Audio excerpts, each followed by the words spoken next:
नमस्कार। इन खबर हरियाणा और इंडिया न्यूज हरियाणा के डिजिटल प्लेटफॉर्म पर आप सभी का बहुत स्वागत है और मैं हूं आपके साथ ज्योति सांगवान। आज के हमारे इस वीडियो में हम बात करेंगे हरियाणा के बड़े नेता भूपेंद्र सिंह हुड्डा के। हुड्डा साहब के लिए कैसा रहा साल 2025, कैसा रहा उनका राजनीतिक सफर इस साल, इस पर विस्तार से हम बात करेंगे। नेता प्रतिपक्ष भूपेंद्र हुड्डा यूं तो हरियाणा कांग्रेस के, हरियाणा की सियासत के एक कद्दावर नेता हैं, बड़े कद के नेता हैं, लेकिन लगातार तीसरी बार उनकी अगुवाई में कांग्रेस को हरियाणा में मिले हार के चलते वो अपनों के भी निशाने पर रहे, विरोधियों के निशाने पर भी वो लगातार रहे। नेता प्रतिपक्ष भूपेंद्र हुड्डा की अगुवाई में इस बार भी विधानसभा चुनाव लड़ा गया था। साल 2024 की हम बात कर रहे हैं। टिकट आवंटन से लेकर तमाम तरह की बातों को लेकर फ्री हैंड लगभग उनको दिया गया। कांग्रेस पूरे कॉन्फिडेंस में नजर आए कि हम सरकार बनाने जा रहे हैं। भूपेंद्र हुड्डा से जब जब हमने बात की तब उनकी ओर से बार बार ये कहा गया, लोकसभा में बीजेपी को हाफ किया है, विधानसभा में साफ कर देंगे। एक बड़े नारे के तौर पर उनकी ओर से इस बात को स्थापित करने की कोशिश की गई। लोकसभा में 0 से 5 पर कांग्रेस आई। उसके बाद कांग्रेस के हौसले लगातार बुलंद थे। भूपेंद्र हुड्डा लगातार कैंपेनिंग में दिखते थे, दीपेंद्र हुड्डा लगातार प्रचार करते नजर आते थे, उदय भान भी लगातार उनके साथ प्रचार करते नजर आते थे। लेकिन कांग्रेस जो उम्मीद रख रही थी, कांग्रेस जो दावा कर रही थी, कांग्रेस के हौसले जितने बुलंद थे, परिणाम उसके विपरीत आए। ओपिनियन पोल से लेकर एग्जिट पोल, पोस्टल बैलेट की काउंटिंग, कांग्रेस सरकार बनाती नजर आ रही थी और कांग्रेस इस बात को लेकर पूरी तरह से आश्वस्त भी थी कि हरियाणा के वोटर्स इस बार बदलाव के मूड में हैं। लेकिन जो अंडर करंट की हम बात करें या योजनाओं का फायदा जनता को पहुंचा, जिससे या फिर साइलेंट वोट बहुत बार हम जिक्र करते हैं, एक बड़ी भूमिका अदा करते हैं किसी भी चुनाव के परिणाम की तस्वीर बदलने में। तो हरियाणा में भी लगभग ऐसा ही हुआ, या फिर आप ये भी कह सकते हैं लोकसभा चुनाव के बाद कांग्रेस जो ओवर कॉन्फिडेंस में थी और बीजेपी ने जो माइक्रो मैनेजमेंट, जिसके लिए बीजेपी जानी भी जाती है, बीजेपी की ओर से की गई, कि परिणाम कांग्रेस के दावों के विपरीत आए। ये बात थी 2024 की, लेकिन इस किस्से का और चुनाव परिणाम का जिक्र हमने इसलिए भी किया क्योंकि 2025 का जो पूरा सियासी सफर भूपेंद्र हुड्डा का इस साल का रहा, वो चुनाव परिणाम पर टिका रहा। लगातार कांग्रेस के भीतर जो पहले भी गुटबाजी नजर आती थी, विरोध के सुर वो तेज हो गए थे। कुमारी सैलजा हालांकि वो बहुत बार खुलकर नहीं बोलती हैं, लेकिन इस बार और चुनाव परिणाम में भी कहीं ना कहीं उनकी नाराजगी साफ सामने आ रही थी। वो भी बयान देती नजर आई। उनके खेमे के कुछ नेता ऐसे भी जो लगातार भूपेंद्र हुड्डा को घेरते रहे, जिनकी ओर से कहा गया कि ये हार कांग्रेस की हार नहीं है, ये हार हुड्डा कांग्रेस की हार है। तो लगातार अपनों के निशाने पर रहे भूपेंद्र हुड्डा। साथ ही चुनाव में मिली हार के बाद नेता प्रतिपक्ष की कुर्सी को लेकर भी सवाल बरकरार रहे, क्योंकि ज्यादातर विधायक भूपेंद्र हुड्डा के साथ आते थे और जाहिर है ज्यादातर विधायक ये चाहते थे भूपेंद्र हुड्डा ही नेता प्रतिपक्ष इस बार भी बने। लेकिन साल भर का इंतजार रहा। लगातार सियासी गलियारों में इस बात की चर्चा रही कि क्या भूपेंद्र हुड्डा नेता प्रतिपक्ष होंगे इस बार पे, और अगर भूपेंद्र हुड्डा ही एलओपी होंगे तो इतना इंतजार क्यों किया जा रहा है। अगर भूपेंद्र हुड्डा एलओपी नहीं होंगे तो इस बात के लिए भी इंतजार क्यों हो रहा है। क्या हाईकमान कोई बदलाव करना चाहता है, क्या हाईकमान किसी दबाव में है। भूपेंद्र हुड्डा के आवास को खाली कराने को लेकर भी उन्हें नोटिस दिया गया था।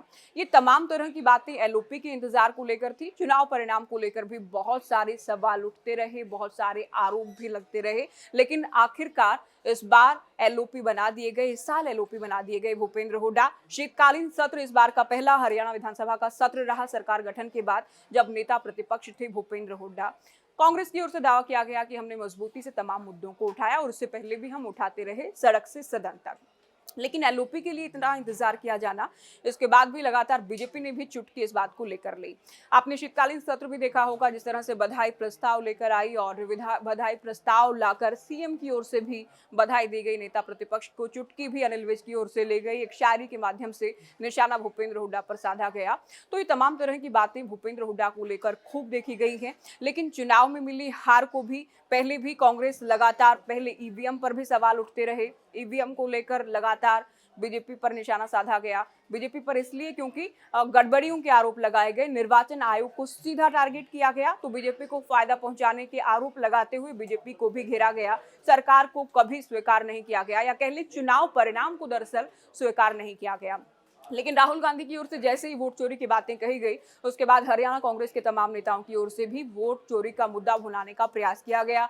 वोट चोर गद्दी छोड़ जैसे अभियान चलाए गए। तो कुल मिलाकर कांग्रेस को मिली हार को कांग्रेस ने स्वीकार नहीं किया। भूपेंद्र हुड्डा की ओर से कहा गया कि ये लोकतंत्र की नहीं, ये तंत्र की जीत है। तो 2024 में जो बातें शुरू की गई थी चुनाव परिणाम के बाद, उन बातों की, उन मुद्दों की, उन आरोपों की गूंज 2025 में भी खूब रही। लेकिन बड़ी बात भूपेंद्र हुड्डा साहब के लिए ये रही कि एक बार फिर से उनको नेता प्रतिपक्ष की जिम्मेदारी दे दी गई और लगभग तमाम, हम नहीं कह सकते, ज्यादातर विधायक जो आते हैं उनके खेमे में, भूपेंद्र हुड्डा के खेमे में इस बात को लेकर खुशी नजर आई। तो देखना ये है एलओपी के नाते कितना मजबूती से पूरे कार्यकाल के दौरान, क्योंकि अभी 1 साल ही लगभग हुआ है सरकार गठन को, चुनाव परिणाम को आए, कितने मजबूती से भूपेंद्र हुड्डा जनता के मुद्दों की लड़ाई सड़क पर लड़ते हैं, सदन में लड़ते हैं, ये भी देखना होगा, और कितनी उनकी स्वीकार्यता बनी रहती है।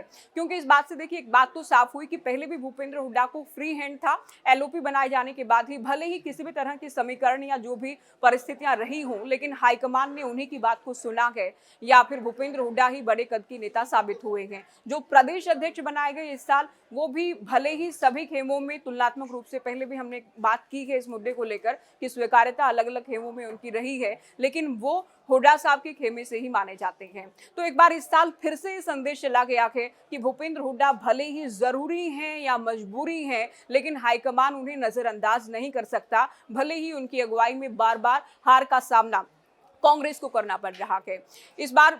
क्योंकि बहुत सारे नेता बार बार जो सवाल उठा रहे थे, कांग्रेस के बड़े नेता रणदीप सिंह सुरजेवाला की ओर से ये भी कहा गया कि हम वोट फीसद बढ़ा या विधायकों की संख्या बढ़ी, ये केवल काफी नहीं है। विधायकों की संख्या जब 46 होगी तभी आप सरकार बना सकते हैं। तो उनकी ओर से भी डायरेक्टली निशाना भूपेंद्र हुड्डा और उनके गुट के नेताओं पर साधा गया।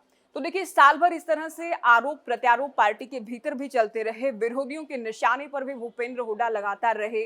और एक और किस्सा जिसका हम जिक्र कर लें, अभय सिंह चौटाला की ओर से रोहतक में ही रैली की गई, इनेलो की रैली हुई, सम्मान रैली जिसे नाम दिया जाता है, सम्मान दिवस के रूप में ताऊ देवीलाल की जयंती को इनेलो मनाती है। रोहतक को चुना गया, उसे लेकर भी पूरे सियासत के केंद्र में चर्चाएं थी, या रोहतक सियासत के केंद्र में आ गया था। क्या भूपेंद्र हुड्डा की गढ़ में सेंधमारी का प्रयास हो रहा है, क्या इसके मायने हैं? खूब इधर से उधर, इनेलो में, कांग्रेस में, अभय सिंह चौटाला में, भूपेंद्र हुड्डा में खूब बयानबाजी देखी गई। तो पार्टी के नेताओं से लेकर अभय सिंह चौटाला, इनेलो पार्टी, भारतीय जनता पार्टी, जननायक जनता पार्टी, तमाम लोगों के निशाने पर भूपेंद्र हुड्डा रहे। लेकिन उनके एलओपी बनने से और प्रदेश अध्यक्ष भी लगभग उनके खेमे से आने से एक बड़ा संदेश भूपेंद्र हुड्डा के चाहने वालों में ये जरूर गया कि हाईकमान ने इस बार भी उनको नजरअंदाज नहीं किया है। देखना ये है साल 2026 कितना कामयाब साल सियासी लिहाज से उनके लिए साबित होगा। पार्टी के नेताओं में स्वीकार्यता से लेकर जनता के मुद्दे उठाने, सरकार को घेरने को लेकर कितना कामयाब भूपेंद्र हुड्डा साल 2026 में साबित होंगे, ये भी देखना बेहद अहम रहने वाला है।